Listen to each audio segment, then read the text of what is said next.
My name is Gerald Schroeder. I have a, thank God, a strong science background from MIT, Massachusetts Institute of Technology, bachelor's, master's, PhD, 7 years in the physics staff. The question is really a non-starter. Science has, in fact, discovered God.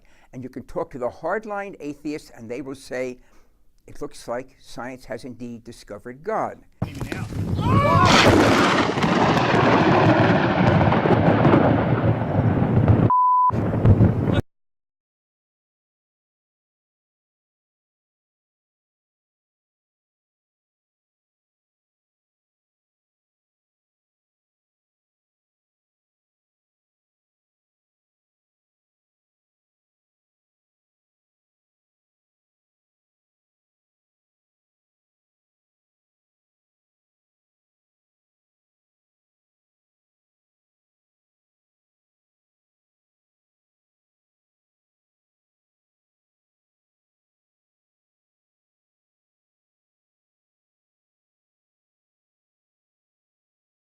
And one of the questions that I'm asked as a scientist is, how can a scientist really believe that there's something we refer to usually as God?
Now the inverse of this, and that's when it becomes induction, is if I know that Socrates is human, what else do I need to know in order to be able to infer that he's mortal?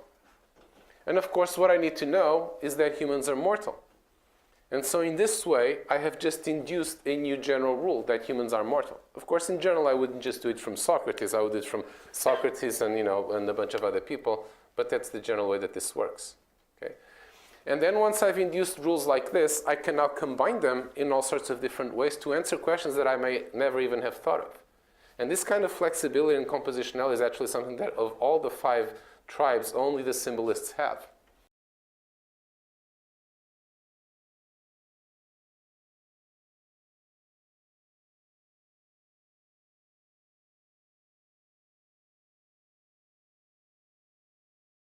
How the real world works, right? You have to do things more like human beings do. And of course, the way human beings do things is with their brains, so let's figure out, how brains work, at least enough that we can take inspiration from them and build algorithms based on that. So this is what the connectionists do. The most prominent connectionist is Geoff Hinton.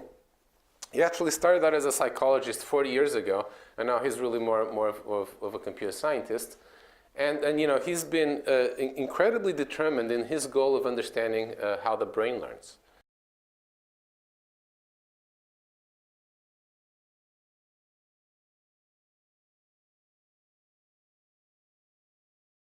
In fact, he tells this story that one day he came home from work very excited, saying, "Yay, I've done it. I figured out how the brain works." And his daughter replied, "Oh, Dad, not again." And and he's the first one to say that he's had some successes and failures. But I think the bottom line is that these days, for example, he's one of the co-inventors, of course, of backpropagation. The successes far outweigh the failures, right? So definitely, the sort of like long-term research agenda has already given a lot of fruits, and it's going to give more, right?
If I were teaching that at Tech, a person could lose tenure saying that there was a creation of the universe. It sounds like it's Bible. Because less than 50 years ago, the overwhelming scientific opinion was the universe is eternal.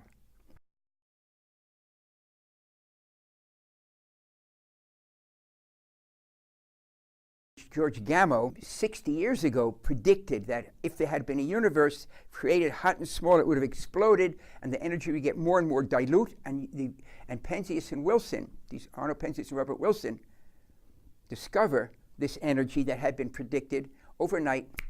The Bible got it right. There was a beginning to the universe.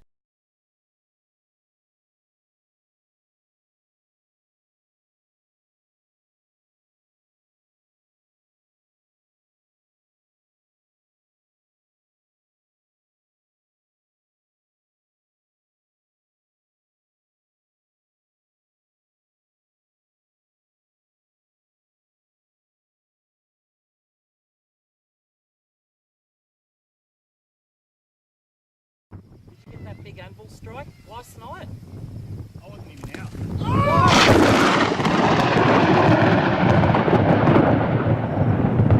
Back vacuums are empty space, and space is something. The black of the paper around the diagram is nothing. It doesn't fit in our human brain because humans think in a box made of time, space, and matter/energy. No human, as clever as they might be, as expansive as they might be, thinks out of that box.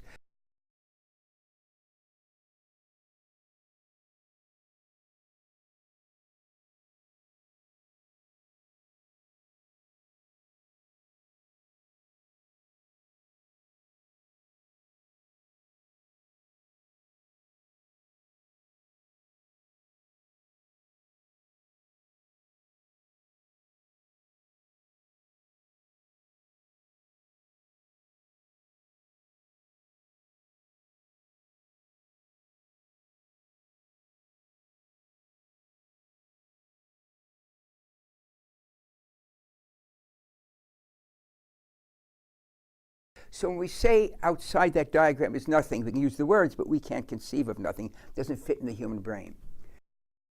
How are we going to have this idea, is there a God or not? Notice that the creation force isn't the three-letter word God. If you look at the words carefully, it's a quantum fluctuations. That understanding was first brought down by Ed Tryon, brilliant human being, in the journal Nature almost 40 years ago.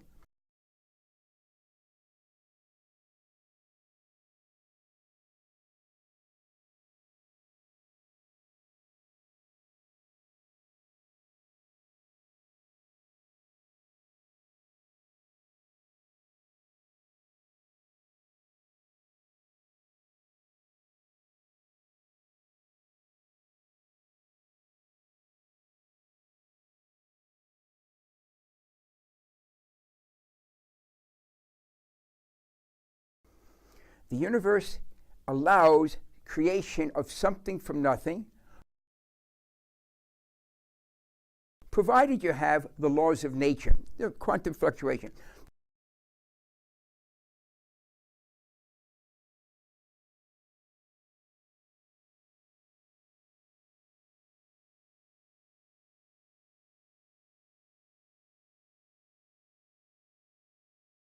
Tryon realized, and he published in the journal Nature, one of the two leading peer-reviewed journals in the world, that you can create something from absolute nothing, provided you've got the laws of nature, quantum physics and the laws of relativity. In other words,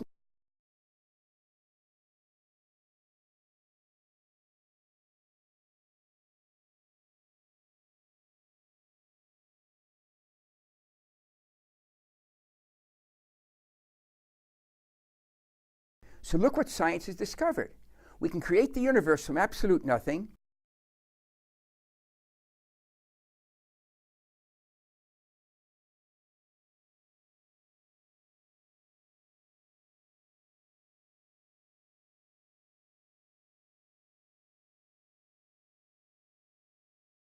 Now, the laws of nature, the forces of nature aren't physical, they act on the physical.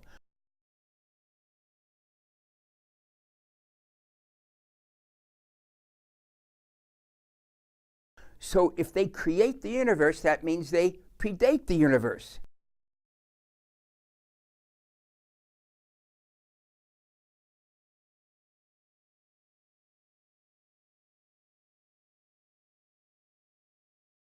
So now we have a set of forces, we call them the laws of nature,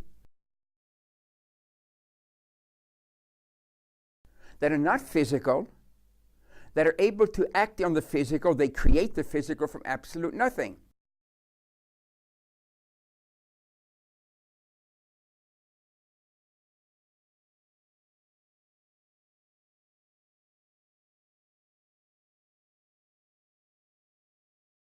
And they predate the universe, which means they predate our understanding of time. Put that together, and it sounds very familiar.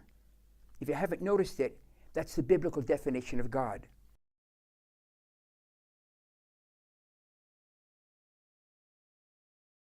There's only one nuance that's left hanging. We can talk about it another time, perhaps. Is that which created the universe, those forces active in the universe. But up to that point, science says you are correct. The definition of the biblical God is predates time, outside of time. God is not a physical being, is a force, and it creates the universe.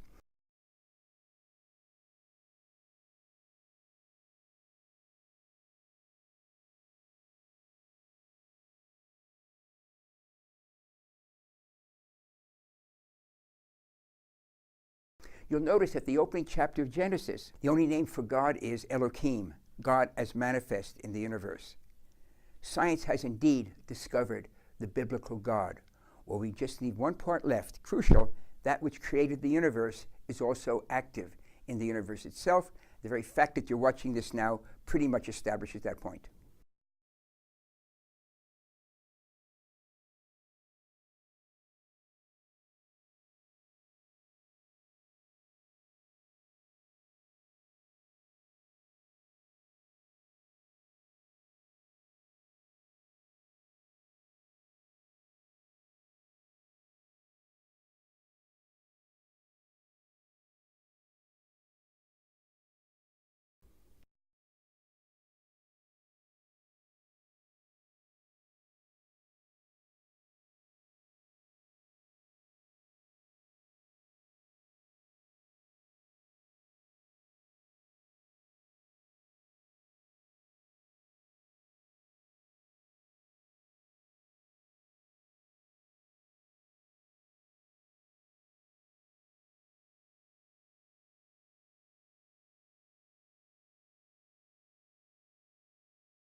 Ooh, ooh, ooh, ooh. I just wig on to tell that to.